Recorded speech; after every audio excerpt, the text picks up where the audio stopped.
Sebagaimana telah kita ketahui, listrik digunakan pada otomobil. Terdapat banyak sistem kelistrikan dan komponennya, seperti lampu besar,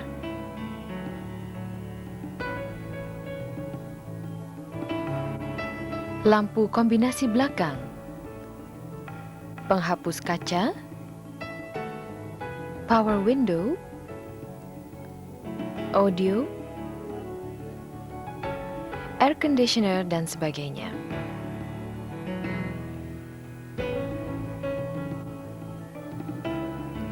Bagaimanakah daya dialirkan kepada komponen-komponen tersebut?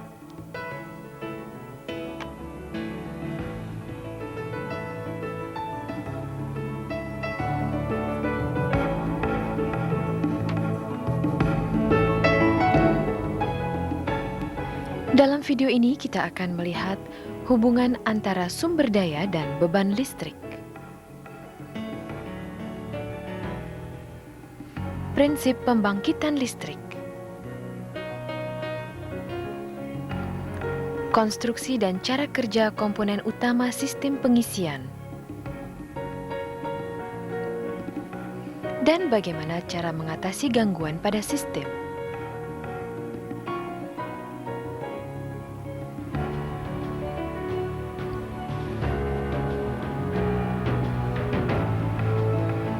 Salah satu sumber daya untuk komponen listrik adalah baterai.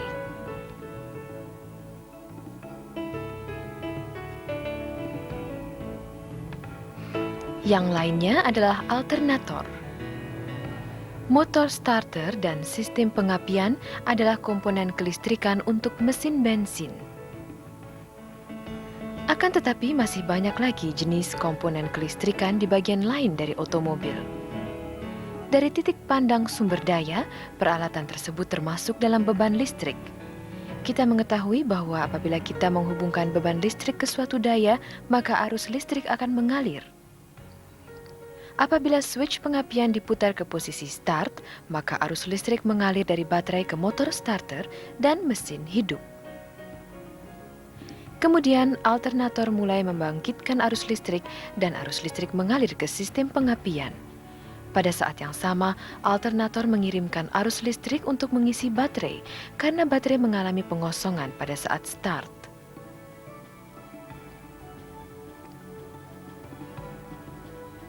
Selanjutnya, apabila lampu besar, wiper kaca depan, dan komponen kelistrikan lainnya dioperasikan pada saat mesin hidup, alternator juga membangkitkan arus listrik yang diperlukan untuk hal tersebut. Singkatnya, alternator yang merupakan komponen utama sistem pengisian tidak hanya mensuplai arus listrik untuk komponen kelistrikan otomobil, tapi juga mengisi baterai. Bagaimanakah alternator membangkitkan arus listrik? Sekarang kami akan menjelaskan prinsip dari pembangkitan arus listrik.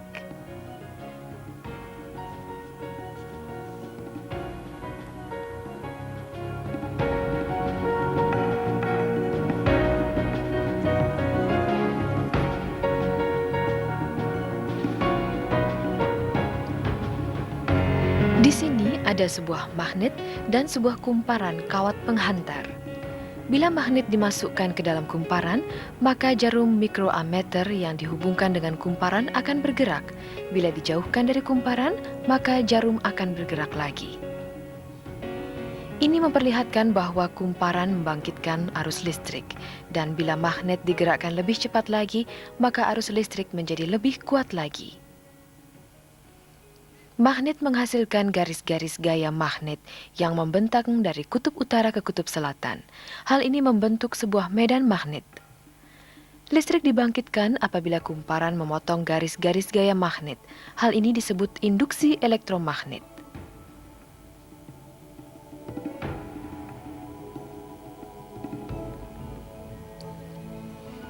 Jumlah lilitan yang banyak pada kumparan ini membangkitkan lebih banyak arus listrik dibandingkan dengan yang terdahulu. Sebagai tambahan untuk ini, bila kita menggunakan double magnet untuk menghasilkan medan magnet yang lebih besar seperti ini, maka kumparan membangkitkan arus yang lebih besar lagi. Sekarang mari kita coba untuk membangkitkan arus listrik secara kontinu. Pada bagian tengah model ini adalah sebuah rotor magnet. Sebuah kumparan dililitkan di sekeliling magnet. Kita akan memutar magnet. Anda melihat jarum mikroammeter mulai bergerak. Bila kita memutar magnet dengan lebih cepat, maka jarum akan bergerak lebih jauh.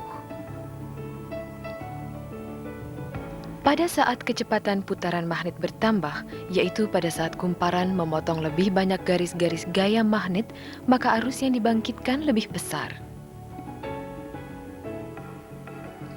Dari percobaan-percobaan ini memperlihatkan prinsip-prinsip sebagai berikut. Semakin cepat medan magnet terpotong, semakin besar arus listrik yang diinduksi. Semakin banyak jumlah kawat penghantar yang melilit pada kumparan, semakin besar arus listriknya. Semakin kuat medan magnet, semakin besar arus listriknya. Ketiga poin tersebut sangat penting karena merupakan dasar untuk memahami bagaimana cara mengontrol sejumlah daya yang dibangkitkan oleh alternator. Sekarang kita akan melihat sebuah alternator yang sesungguhnya yang digunakan pada kendaraan.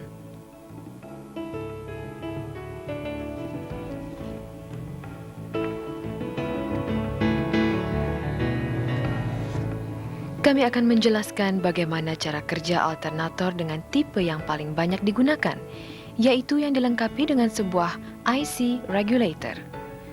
Alternator terdiri dari sebuah puli, rangka, sebuah stator, sebuah rotor, sebuah IC regulator, dan sebuah rectifier. Dua komponen yang terakhir akan dibicarakan kemudian. Di dalam alternator, rotor dapat disamakan sebagai magnet, seperti yang Anda saksikan di dalam percobaan sebelumnya. Rotor terdiri dari sebuah rotor shaft, dua buah core, sebuah kumparan rotor, dua buah slip ring, dan sebagainya. Apabila arus listrik mengalir ke kumparan rotor melalui slip ring, salah satu core menjadi kutub utara dan yang lainnya menjadi kutub selatan. Hal ini dikatakan rotor menjadi sebuah elektromagnet. Kekuatan medan magnet dapat diubah dengan mengatur jumlah arus listrik yang dialirkan ke kumparan rotor. Komponen berikutnya adalah stator. Stator dapat disamakan sebagai kumparan di dalam percobaan pertama. Apabila rotor berputar di dalamnya, arus listrik akan dibangkitkan di dalam kumparan. Ketiga kumparan melilit di sekeliling stator dan dihubungkan satu sama lain pada salah satu ujungnya yang disebut sebagai neutral point. Ini adalah sebuah diagram sirkuit kumparan stator. Ini disebut hubungan Y, dan titik persambungan dalam hubungan Y adalah neutral point. Sekarang, menggunakan osiloskop, mari kita perhatikan arus listrik yang dibangkitkan di dalam kumparan stator. Anda dapat melihat bahwa sebuah arus listrik bolak-balik sedang dibangkitkan. Ini sesungguhnya adalah arus bolak-balik 3 fase.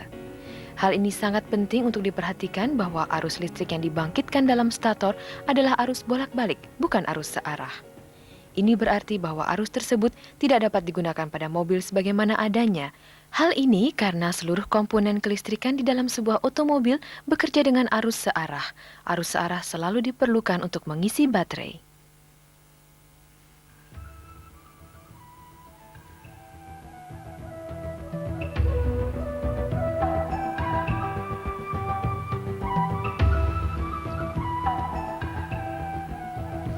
Jadi bagaimana cara mendapatkan arus searah dari arus bolak-balik? Hal ini dilakukan dengan menggunakan sebuah rectifier.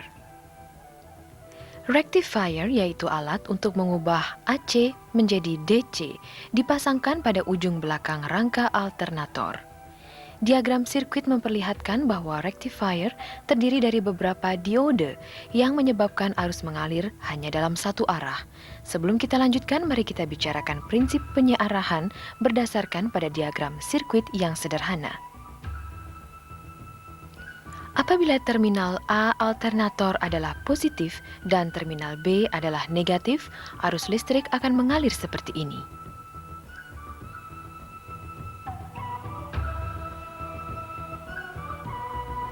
Akan tetapi, apabila polaritas alternator dibalik, maka arus listrik tidak dapat mengalir dengan arah kebalikannya karena adanya diode. Ini berarti bahwa arus listrik mengalir hanya dalam satu arah menuju beban, yaitu dihasilkannya arus searah. Hal inilah yang kami maksud dengan penyearahan. Alternator menghasilkan arus listrik bolak-balik 3 fase, sehingga arus searah setelah penyearahan adalah seperti terlihat berikut. Ini adalah bentuk sebuah rectifier. Tinggal satu masalah lagi. Bagaimanapun, putaran mesin berubah-ubah sesuai dengan kecepatan kendaraan, dan semakin cepat putaran mesin, semakin banyak arus listrik yang dibangkitkan.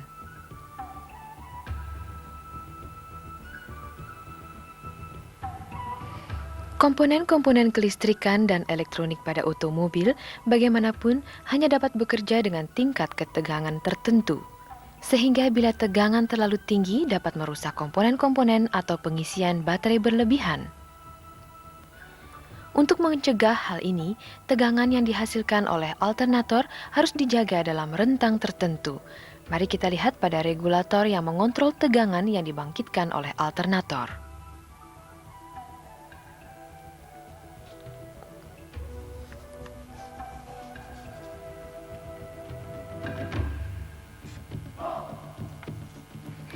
Voltase regulator juga dipasangkan pada alternator di samping rectifier.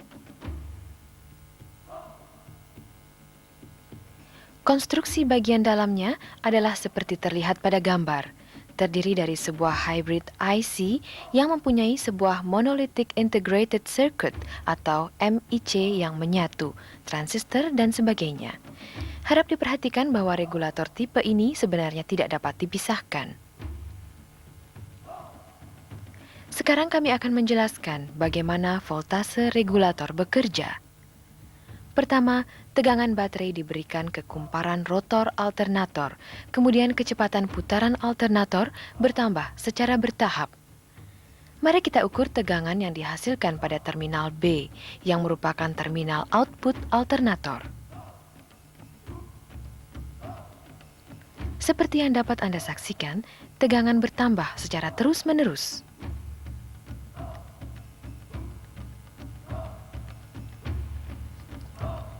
Bila hal ini berlanjut, komponen-komponen kelistrikan akan rusak dan baterai akan mengalami pengisian yang berlebihan.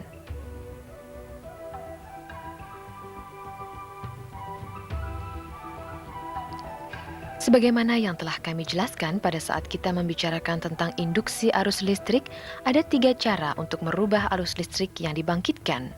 Kecepatan pemotongan medan magnet, banyaknya lilitan kumparan, dan kekuatan medan magnet. Bila salah satu dari hal ini diubah, maka arus listrik yang dibangkitkan juga akan berubah. Dengan alternator, bagaimanapun, kecepatan kumparan memotong garis-garis gaya magnet tergantung pada kecepatan putaran mesin. Lebih lanjut, bila jumlah lilitan dibuat tetap, tegangan hanya dapat dikontrol dengan mengganti kekuatan medan magnetnya.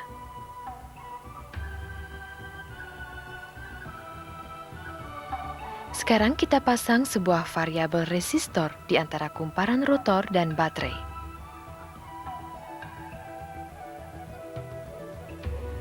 Apabila putaran alternator berkurang, kita dapat menambah arus ke kumparan rotor dengan mengurangi resistance variabel resistor. Hal ini akan memperkuat medan magnet rotor. Di lain pihak, bila putaran alternator berkurang, kita dapat mengurangi arus yang ke kumparan rotor dengan menambah resistance. Hal ini akan memperlemah medan magnet rotor. Seperti yang dapat Anda saksikan saat ini, tegangan yang dihasilkan tidak bertambah. Secara singkat, fungsi regulator seperti variabel resistor. Regulator mengontrol arus listrik di dalam kumparan rotor sesuai dengan kecepatan mesin, sehingga dapat menjaga tegangan output alternator dalam rentang yang telah ditetapkan.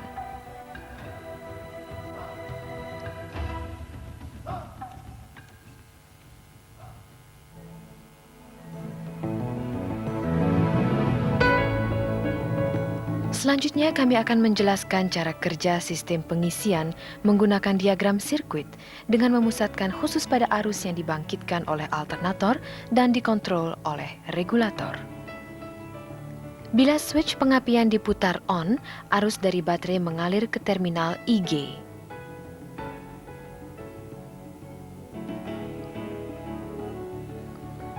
MIC menyensor hal ini dan kemudian menjadikan transistor TR1 on.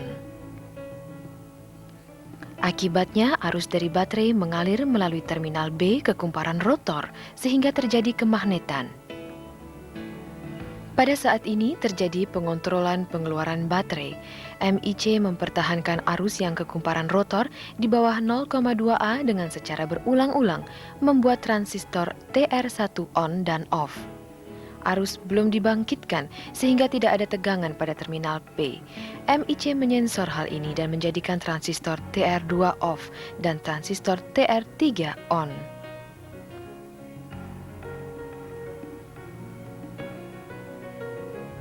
Lampu peringatan pengisian kemudian menjadi on. Selanjutnya, mesin dihidupkan. Pada saat alternator mulai membangkitkan arus, tegangan pada terminal P bertambah. MIC menyensor hal ini dan menjadikan transistor TR1 dari posisi intermittent on dan off menjadi on terus, sehingga menghentikan arus yang disuplai dari baterai ke kumparan rotor.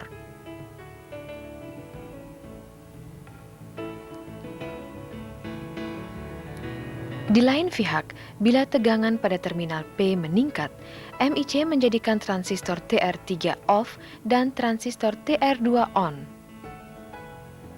Akibatnya tidak ada perbedaan potensial di antara ujung lampu peringatan pengisian sehingga lampu menjadi mati.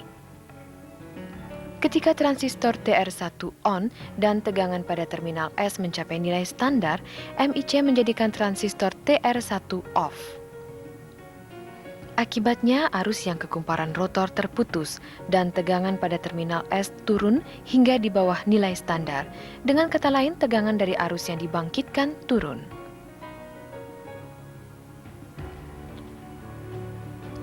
Pada penyensoran ini, MIC menjadikan transistor TR1 on lagi dan menyebabkan arus melewati kumparan rotor. Dengan jalan ini, tegangan yang dihasilkan tetap dijaga pada tingkat yang sama dengan cara mengirimkan arus ke kumparan rotor secara intermittent oleh transistor TR1.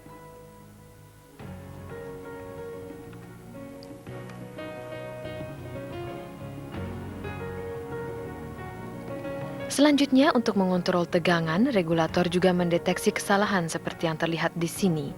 Apabila salah satunya terjadi kesalahan, maka lampu peringatan pengisian akan menyala. Kedua dioda ini disebut diode neutral point. Output pada neutral point menjadi lebih tinggi dari tegangan output alternator.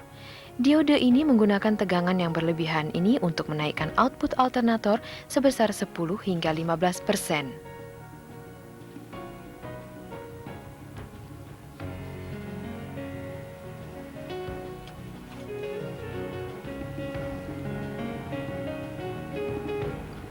Untuk meringkaskan sistem pengisian adalah sebagai berikut. Alternator membangkitkan arus bolak-balik. Rectifier mengubah arus bolak-balik menjadi arus searah. Dan regulator menjaga tegangan yang dihasilkan oleh alternator supaya tetap. Akhirnya, kita akan melihat troubleshooting sistem pengisian menggunakan kesalahan utama dalam sistem seperti contoh.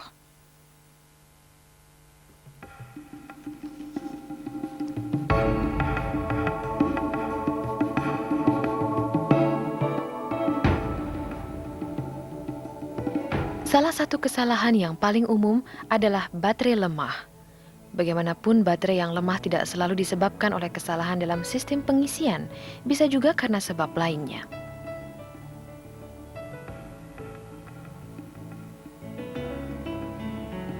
Salah satu penyebabnya adalah karena memburuknya kualitas baterai.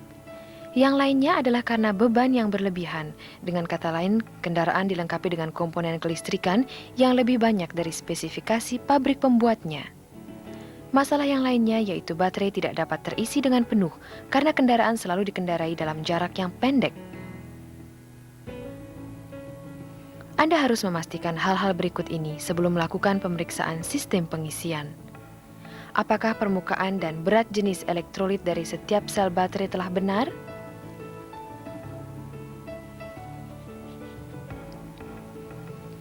Apakah terminal baterai, fusible link, sikring, dan konektor terhubung dengan benar?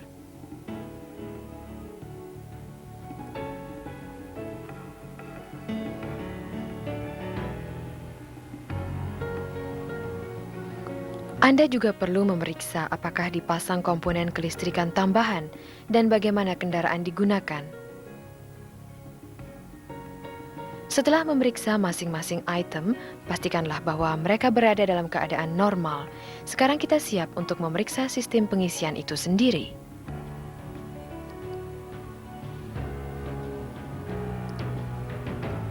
Penyebab pertama lemahnya baterai yang disebabkan oleh kesalahan sistem pengisian adalah karena output alternator tidak mencukupi.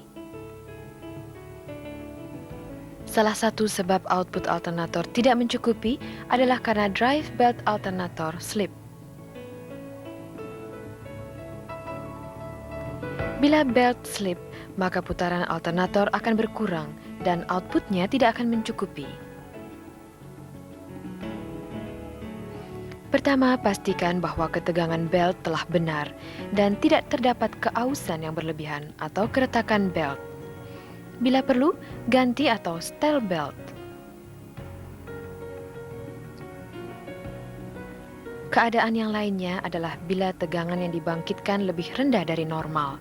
Penyebabnya adalah output yang tidak mencukupi disebabkan oleh kesalahan di dalam alternator atau regulator. Dalam hal ini, carilah masalahnya dengan melakukan tes tanpa beban pada sistem pengisian.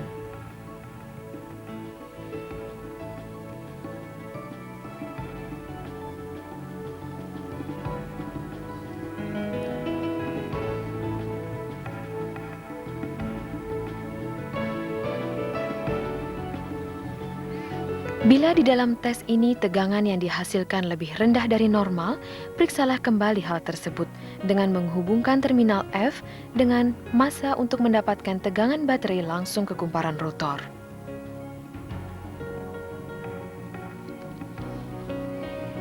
Bila sebagai hasilnya tegangan yang dibangkitkan mencapai di atas nilai standar, kemungkinan terjadi kesalahan di dalam regulator. Bila tegangan tetap masih rendah, di lain pihak kelihatannya kesalahan terletak pada alternator. Dalam hal ini, alternator harus diperiksa. Kesalahan yang khas lainnya adalah pengisian baterai yang berlebihan. Bila baterai mengalami pengisian yang berlebihan, pada elektrolit akan terjadi banyak gelembung udara dan jumlah elektrolit akan sangat berkurang dan bola lampu, sikring tidak akan bertahan lama.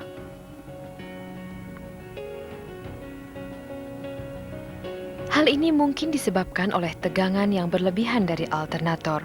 Hal ini dikarenakan malfungsi dari regulator yang membiarkan terlalu banyak arus yang mengalir ke kumparan rotor.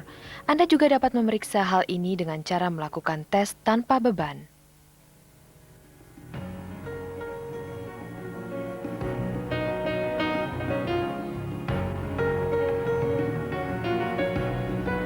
Dalam tes ini, bila tegangan yang dibangkitkan lebih tinggi dari standar, periksa kembali setelah mengganti regulator.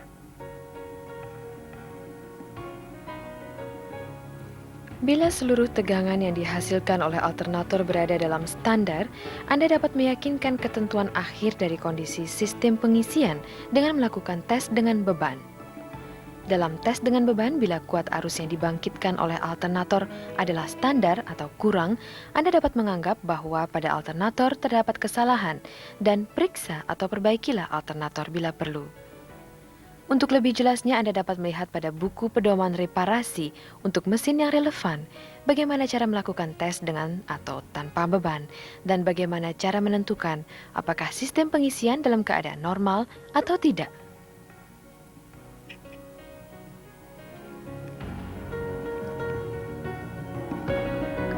Kami memulai video presentasi ini dengan prinsip pembangkitan listrik. kemudian mempelajari sistem pengisian, melihat konstruksi komponen utama. Kemudian kita mempelajari cara kerja dari sistem dan mengakhirinya dengan troubleshooting pada sistem. Kami berharap apa yang telah Anda pelajari dalam video ini akan membantu Anda dalam menangani pekerjaan Anda sehari-hari.